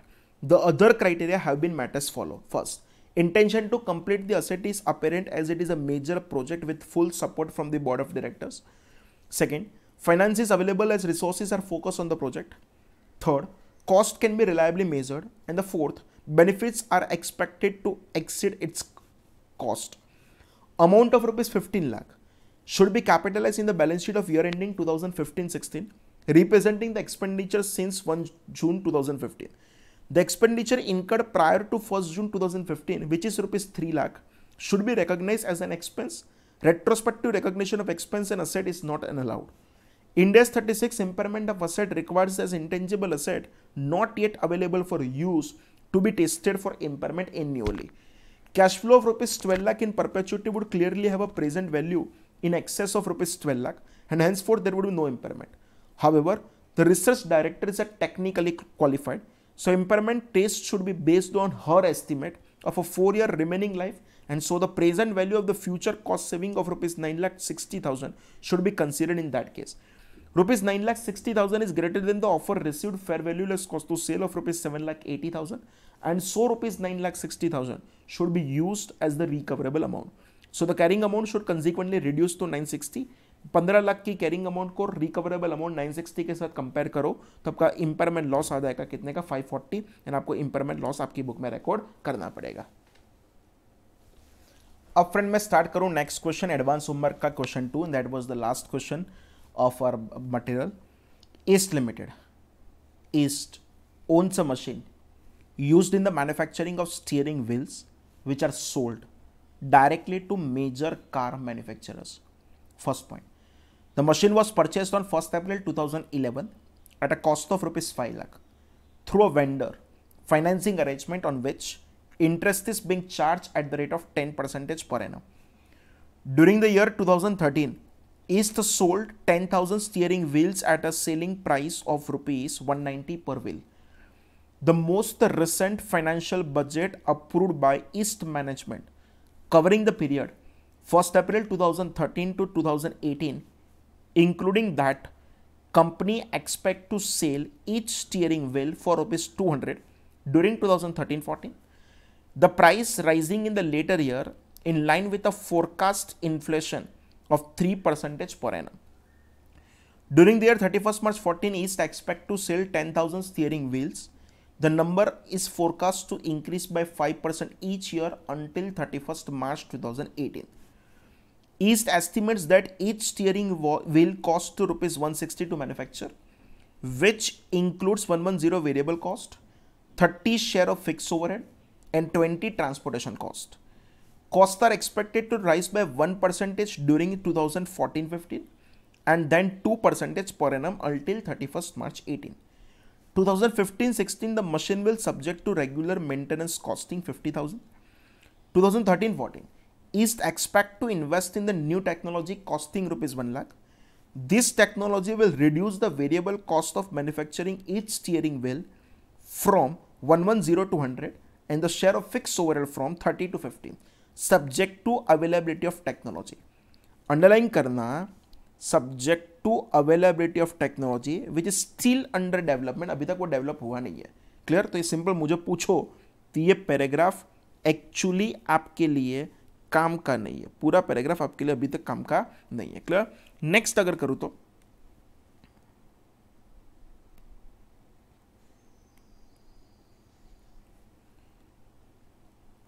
East is depreciating the machine using the straight line method over the machine 10 years estimated useful life. Current estimate based on the similar asset that have reached at the end of the useful life of the disposal process from the selling the machine is rupees 80,000 net of disposal cost. East expect to dispose of the machine at the end of the March 2018. East has determined a pre-tax discounting rate of 8% which reflects the market assessment of the time value of money and the risk associated with this asset. Assume a tax rate of 30%. What is the value of machine in accordance with Ind AS 36? Clear friends? बहुत अच्छा question है, मैं करवा रहा हूँ. Question number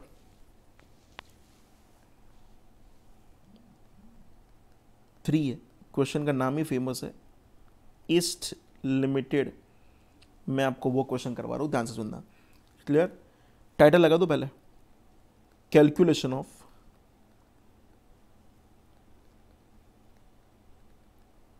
value in use. Clear? अच्छा, उसमें सबसे पहले में हम क्या यहां पे क्या लिखेंगे? एक्सक्लूजन लिख देंगे. Exclusion from value in use. मतलब जितने पॉइंट हम कैश फ्लो के कैलकुलेशन में कंसीडर करने वाले नहीं है उसको यहां से क्या कर देंगे? निकाल देंगे. Exclusion from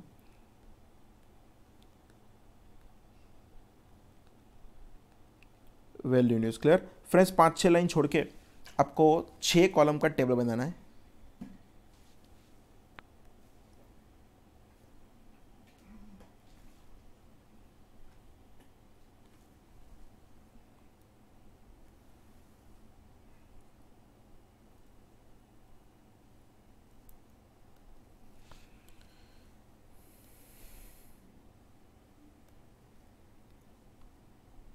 six column because 5 साल है.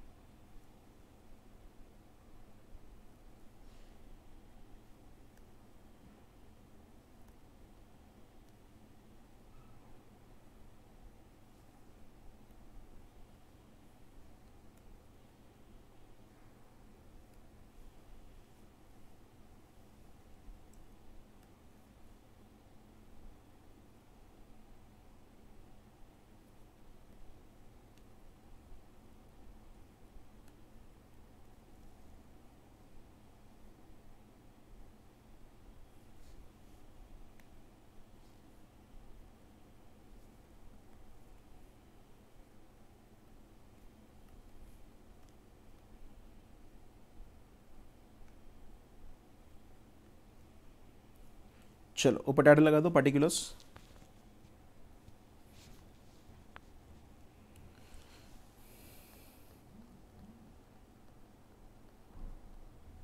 To 2013-14, 2014-15, 2015-16, 2016-17 and 2017 and 18। क्लियर। चलो फर्स्ट एक एक पॉइंट को लेकर चालू करते हैं। आइदर उसको कैश फ्लो में लिखेंगे और एक्सक्लूजन के पॉइंट में लिखेंगे। फर्स्ट लिख रहा हूं मैं, machine was purchase on 1 April 11 at cost of ₹5 lakh through vendor financing arrangement. वो तो कहने से कुछ उस टाइम लोन लिया होगा। On which interest is being charge at the rate of 10% per annum. हम जब भी कैश फ्लो एस्टिमेट करें तो फाइनेंस कॉस्ट को कंसीडर नहीं करते।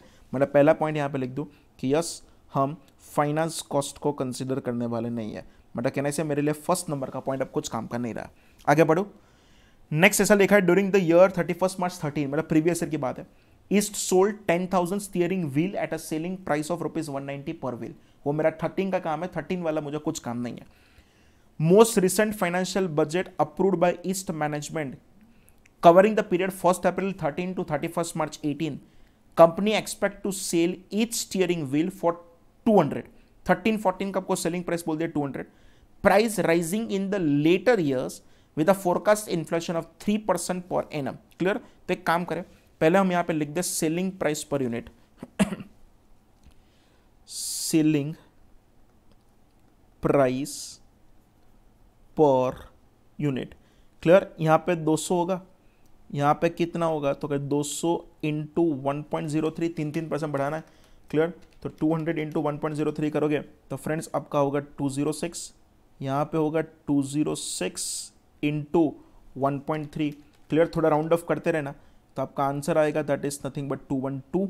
यहां पे होगा 212 इंटू 1.03, तो यहां पे आपका आंसर होगा 219 एंड यहां पे आपका होगा दैट इज नथिंग बट 219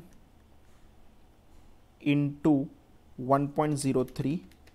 तो फाइनली यहां पे आपका आंसर होगा that is nothing but 225। Clear. Next information देखें, बाद में डिसाइड करेगा हमारे लिए काम का क्या है। क्लियर।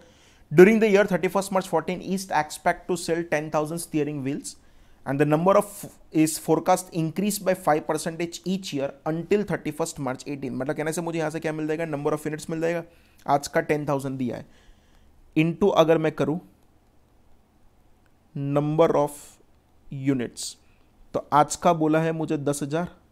10,000 में कहने से हर साल आपको 5% बढ़ेगा। तो 10,000 इंटू 1.05 कैलसी लो तो आपका आंसर होगा that is something but 10,500। Again friends 5% बढ़ाओ तो आपका आंसर होगा 11,025। अगेन आपका 5% बढ़ाओ तो आपका आंसर होगा 11,576 एंड अगेन अगर आप 5% बढ़ाओगे तो आपका आंसर होगा that is nothing but 12,155। And अगर यहाँ तक का करूँगा तो कहने से मुझे टोटल सेल्स मिल जाएगा। टोटल सेल्स ब्रैकेट में लिख रहा हूँ रुपीस। क्लियर। तो टोटल सेल्स कितना होगा चेक कर लो कैलसी में। 200 into 10,000, your answer is 20 lakh. Next 206 into 10,500, your answer is 21 lakh 63,000. 212 into 11025, your answer is 23 lakh 37,300. Next 219 into 11,576, तो आपका आंसर होगा 25 लाख 35,144 एंड नेक्स्ट 225 इंटू 12,155 तो आपका आंसर होगा 27,34,875 का। क्लियर। अभी तक का मुझे टोटल सेल्स मिल गया है। आगे जाए, उसके बाद कॉस्ट का डेटा है, अगेन कॉस्ट का डेटा है। उसके बाद सब्जेक्ट टू रेगुलर मेंटेनेंस, वो भी आपके लिए कॉस्ट का डेटा है। उसके बाद वाला पैराग्राफ मैंने बोला था आपके लिए कुछ काम का नहीं है। एंड फाइनली आपको बोला है कि मशीन को बेचोगे 31 March 18 को, तब आपको कितने रुपए मिलने वाला है, 80,000 रुपीज़ मिलने वाला है। तो यहाँ पे उसको देख लो, यहाँ पे लिख दो सेल ऑफ मशीन, वो लास्ट वाले ईयर में जस्ट ऐड होगा। कितने रुपीज़ ऐड होगा तो कि 80,000 रुपीज़ ऐड होगा। एंड अगर यहाँ तक का टोटल करोगे तो आपको मिल जाएगा total cash inflows and okay simple से लास्ट ईयर में चेंज होगा। यहाँ पे तो वो 20 लाख का ही रहेगा। एक काम करें अलग पेन से लेके तो लास्ट में टोटल आराम से कर पाओ। यहाँ पे कितना रहेगा 20 लाख रहेगा, यहाँ पे 21,63,000, 23,37,300, 25,35,144 एंड लास्ट में हम 80,000 ऐड कर देते हैं तो आंसर हो जाएगा 28,14,875 का। टोटल कैश इनफ्लोस को मैं नंबर दे देता हूँ, that is nothing but A and यहाँ पे उसका काम खत्म हो गया। अब यहाँ पे चेक करेंगे कि what is my cost per unit, उसका भी डेटा आपको दे दिया है तो यहाँ पे लिख दो कॉस्ट पर यूनिट। चेक करो क्वेश्चन में आपको कॉस्ट का डेटा दिया है। क्वेश्चन में आपको ऐसा बोला है कि आपका कॉस्ट होने वाला है कितने रुपीज़ का, तो आपका 160 रुपीज़ का खर्चा होगा। 160 रुपीज़ का खर्चा वो टोटली काम का है, उसमें कुछ वेरिएबल फिक्स का बाइफरकेशन करने की जरूरत नहीं है। नेक्स्ट ईयर 1% बढ़ेगा और उसके बाद हर एक साल आपका कितना बढ़ने वाला है 2-2%। क्लियर, तो यहाँ पे कॉस्ट पर यूनिट लिख दो तो यहाँ पे आपका होगा 160 में यहाँ पे आपका बढ़ेगा 1%, मतलब 160 इंटू 1.01 करेंगे तो राउंड ऑफ कर रहा हूँ, मतलब आपका आंसर होगा 162 एंड उसके बाद आपका कितना बढ़ेगा तो एवरी ईयर आपका 2-2% बढ़ने वाला है। इंटू अगर 1.02 करूँ तो आपका आंसर होगा 165, अगेन आपका 2% बढ़ेगा तो आपका आंसर होगा 168 एंड अगेन आपका 2% बढ़ेगा तो आपका आंसर होगा 171। तो फ्रेंड्स ये तो जो हुआ वो कहने से पर यूनिट रेडी हुआ, हमको तो कहने से टोटल चाहिए। तो टोटल कॉस्ट अगर मैं डिटरमाइन कर लूँ यहाँ पे कितना होगा, टोटल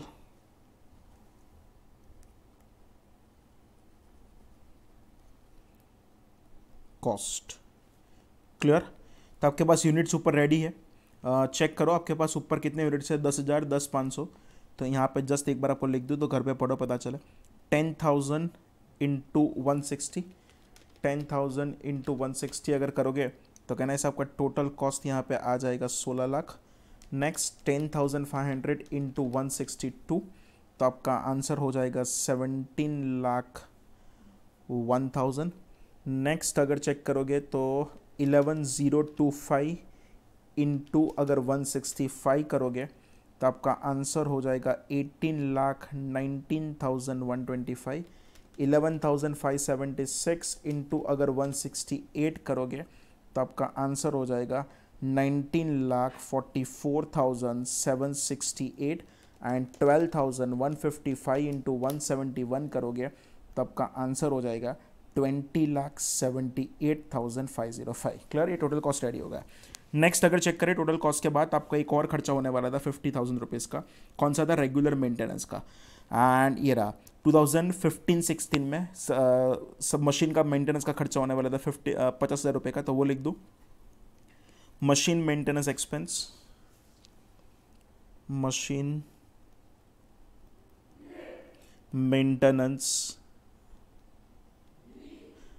एक्सपेंस एंड वो कौन सी ईयर में होने वाला था, 15-16 एंड 15-16 मतलब कहने से तीसरे ईयर में। एंड तीसरे ईयर में मैं मशीन मेंटेनेंस एक्सपेंस कितने का लिख रहा हूँ, 50,000 का लिख रहा हूँ। बस इतना लिख दोगे तो आपको फाइनली क्या मिल जाएगा, टोटल कैश आउटफ्लो मिल जाएगा। एंड टोटल कैश आउटफ्लो उसको मैं नंबर दे देता हूँ, कितना दे देता हूँ, बी नंबर दे देता हूँ। क्लियर, जस्ट मुझे टोटल ही करना है। यहाँ पे तो कहना है सर वो 16 लाख का 16 लाख ही रहेगा, यहाँ पे भी वो 17,01,000 ही रहेगा। यहाँ पे चेक करें तो 18,19,000 क्या था 125 में मैं कहना से और 50,000 रुपये ऐड करूँ तो वो हो जाएगा 18,69,125। यहाँ पे भी सेम ही रहेगा 19,44,768 एंड यहाँ पे भी सेम रहेगा 20,78,505। क्लियर, अब हम क्या करेंगे, सिंपल यहाँ पे मुझे ये मिल जाएगा, नेट कैश इनफ्लो मिल जाएगा। नेट कैश इनफ्लो एंड वो नेट कैश इनफ्लो में कैसे करूँगा, ए माइनस बी करके। क्लियर। चलो ऊपर चेक करो, फर्स्ट ईयर में कैश इनफ्लो कितना था, तो 20 का था, 20 में से 16 लाख रुपए माइनस करें तो यहाँ पे हमारा ये आंसर रहने वाला है 4 लाख रुपए का। कैलसी लो, 21,63,000 माइनस 17,01,000 करोगे तो आपका आंसर रहेगा 4,62,000। 23,37,300 माइनस 18,69,125 करोगे तो आपका आंसर आएगा 4,68,175। नेक्स्ट लो, 25,35,144 माइनस 19,44,768 करोगे तो आपका आंसर आएगा 5,90,376 एंड 28,14,875 माइनस 20,78,505 करोगे तो आपका आंसर आएगा 7,36,370। पर फ्रेंड्स कहना चाहिए तो कैश फ्लो आया, मुझे उसको क्या करना पड़ेगा, डिस्काउंटिंग करना पड़ेगा। तो अगर मैं यहाँ पे लिखूँ discounting factor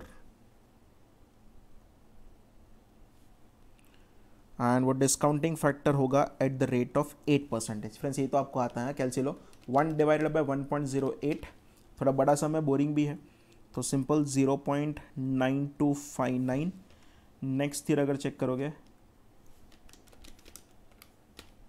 sorry first year में गलत है, 8% के आपको हिसाब से निकालना है। 1 डिवाइडेड बाय 1.08 सेम था 0.9259। दूसरे ईयर का चेक करोगे 0.8573, नेक्स्ट 0.7938, नेक्स्ट रुपये 0.7350 एंड द नेक्स्ट अगर कैलकुलेट करोगे 0.6806। क्लियर। पर ये तो कहने से आपका क्या आया था, ये जस्ट आपका डिस्काउंट फैक्टर आया। अब मुझे निकालना है वो क्या निकालना है, प्रेजेंट वैल्यू, जिसको मैं बोल दूंगा it is nothing but my value in use. Clear. Multiply करो 4 लाख इंटू 0.9259, आपका आंसर आएगा 370,360, 370,360। नेक्स्ट 4,62,000 इंटू 0.8573, आपका आंसर आ जाएगा 3,96,073। नेक्स्ट 4,68,175 इंटू 0.7938, तो आपका आंसर आ जाएगा 3,71,637। नेक्स्ट 5,90,376 इंटू 0.735, तो आपका आंसर आ जाएगा 4,33,926 एंड लास्ट में 7,36,370 इंटू 0.6806, तो आपका आंसर आ जाएगा 5,01,173। क्लियर। एंड अगर टोटल करोगे तो आपका final answer 20,73,170। This is your final answer. Clear. Calculation सिर्फ टाइम पास है, थोड़ा बड़ा कैलकुलेशन है, पर यस उसके आगे जो थियरी दिया है वो मैं एक बार आंसर में पढ़ लूँ तो आपको कॉन्फिडेंस आ जाए। Calculation of the